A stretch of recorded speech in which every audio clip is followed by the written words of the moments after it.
All right, I think we're live. So this is what Tim always does. So I don't know how to do it. But anyways, welcome everybody to another episode of the Stateside Market Report. As you can see on your screen, Tim I'm Robinson clearly not Tim is Robinson not today. here. No, He is enjoying some beach time. So so we jealous. invited yeah, I know, right? And we invited a guest host, the CEO of Stateside Residential, and Tim and I's boss is Tanya Salseth. So Tanya, how are you doing today? Am I a boss? Clearly, I'm a boss. I'm like recording from my basement bedroom, so boss moves here. Yeah. No, I am doing well. I love real estate. I'm happy to chat about real estate. So thank you for having me on. Yeah, absolutely. So today we wanted to touch on a little bit about, does your agent really matter? Ooh, And loaded question. yeah, I know, right? And coming from Tanya's perspective as a listing agent, and what you're seeing, and what qualities do you like to see in a buyer's agent, and give us some examples of kind of what you've been seeing recently and dealing with when you're putting up between an agent that has their stuff together versus an agent who's calling and doesn't, that really doesn't have anything idea what's going on. They have no direct communication with their buyers. They just kind of speaking on for them and not on their behalf. So Yeah, I mean, this is a fantastic question, and I love answering this question because it's not a question that people often ask, right? Like, does your agent really matter? I mean, most people are like, well, they do kind of the same job, right? So, like, don't they kind of all do the same thing? And the question is, yes, well, we do.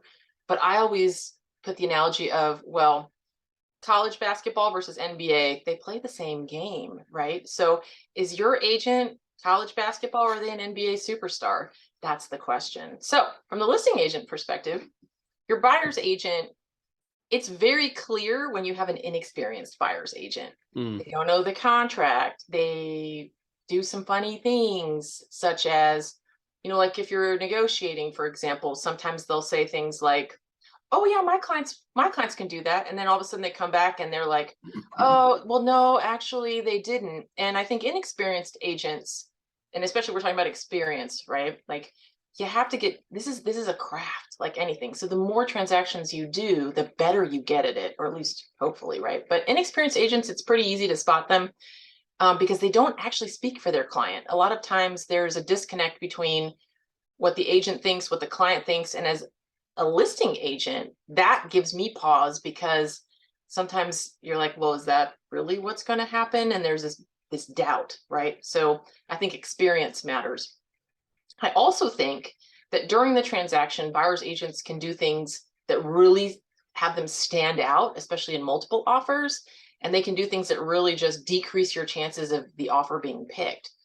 And you're probably thinking, well, why does the agent matter? So I'll give you an example.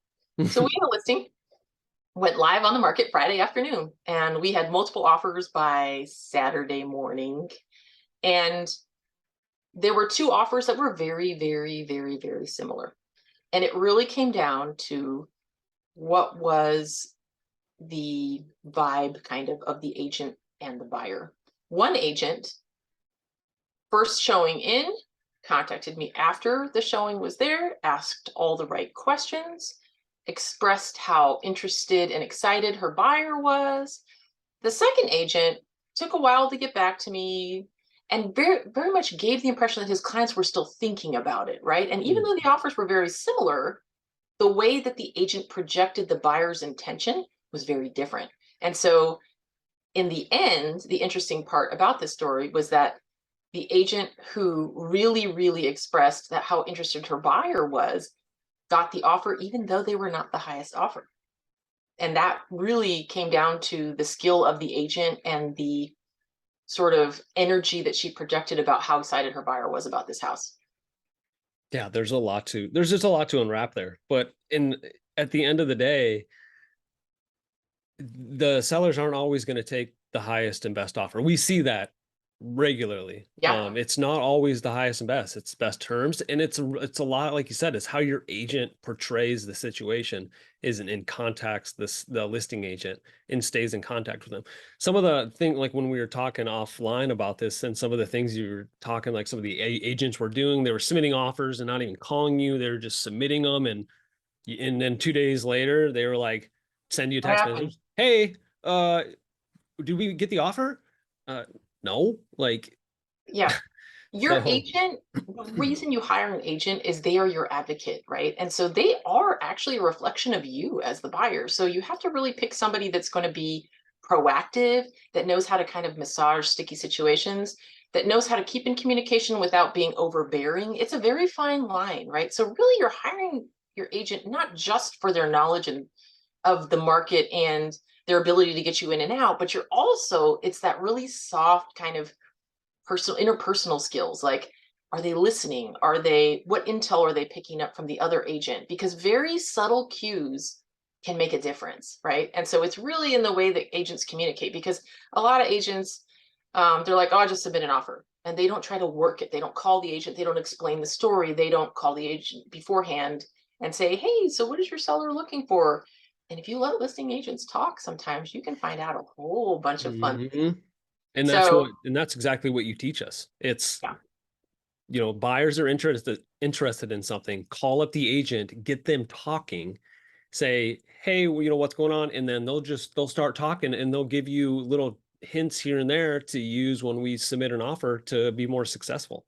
Um, I honestly, I don't know any other way, because that's the way you taught me to do it. And it'd be weird not to do it like that. Well, for example, so, when you know a property is going multiple offers, sometimes just the simple question of, if you got a really amazing offer right out of the gate, would your seller accept? And if the agent's like, yeah, I think so, we press on. What would that offer have to be in order to take it off the market today? And listing agents will Yeah. tell you numbers. Open-ended question. Yep. It's And I mean, it's been multiple times where on the buy side, I've asked that question because it works. mhm. And the listing agent comes back with a number that is lower than what my clients want to pay. And these are like really small, subtle things that honestly, like a large amount of agents just don't do, right? And it's something I think what we really specialize on our team, which is that really kind of close, personal, detailed bit of communication where we pick every little thread to weave something really great, but also to know and save our clients money, right? Because we've saved clients tens of thousands of dollars because we didn't have to pay what the client wanted to pay, but the seller was like, oh yeah, no, I think this price is fine. An experienced listing agent too. Your agent That's matters. true. But and then it's also goes to show you, like, the buyer agent wasn't opening their mouth saying, hey, would you take this offer, instead of just listening for what they're looking for. It's Yeah. because you could throw out what your seller or your buyer is willing to pay, and they'd be like, oh, that was $50,000 more than, oh yeah, of course we'll take that. So you definitely want to reverse that role as much as Yeah. possible. Negotiation 101. I mean, this is one of the key skills that when you're looking for an agent, you really want someone that's going to negotiate well on your behalf. And the negotiation piece is so, so critical. I mean, people think, well, my agent is going to get me a deal. Well, yes and no. What a really good agent does is a good agent susses out where is the sweet spot where you can get the deal but not overpay or underpay or whatever it is, depending on which side of the transaction you're on. And it takes some finesse and communication to figure out where that point is, where sellers here, buyers here, and there's a whole swath in the middle.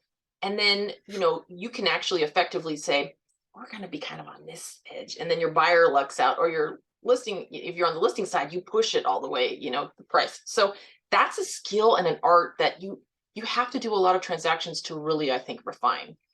Yeah, exactly. And a lot of the times, I'm glad you're on the show. I'm glad Tim is on vacation and we got to sit down and do this, because I'm prettier than him. oh, for sure. I'm just teasing. Yeah. And what was I saying? That the I'm just glad that, because when we have questions, you're the person we come to these, and this is the type of stuff that you teach us on a daily basis. And so people knowing what we have behind us, you and your experience, is is I don't even know how to put it in quantitative, it's just Well, we're and doing I'm a as real much time as resource, right, for everybody on the team. And it's like we all run into sticky situations. And I think that is one of the benefits too of working with a team because you have more brains working on it than just one. So whenever we run into a sticky situation, we can like put it out and like crowdsource some ideas and then come up with the best one too. So you're not sitting there solo agent by yourself saying, yeah. oh, how should I handle this? You have a wealth of experience and knowledge around you, not just from me, but from other, agents on the team and their experiences and what's worked for them and what hasn't. Yeah. It's hard to put it into words. How lucky Tim and I and the rest of the team are that we have Tanya behind us and one phone call away at all times. Anytime we have something going on, we call Tanya. If she hasn't seen it, she's seen something similar and can guide us through whatever we need. So I don't know how long we've gone today. It's Probably too long. Yeah. probably too long. We Probably typically too go long. a little too long. So I think maybe we'll wrap it up there and we will try to have Tanya on again in a month or so. We'll see. Would love to have her as much as possible. She's just extremely busy. It's hard to track her down sometimes. So I'm hiding here in my basement bedroom, apparently. So yeah, and you're gonna be moving soon. So all good stuff. all All good good stuff. stuff. Yeah. All Well, right. thanks for Well, having me, Brian. Appreciate it. absolutely. All right. Thanks, guys.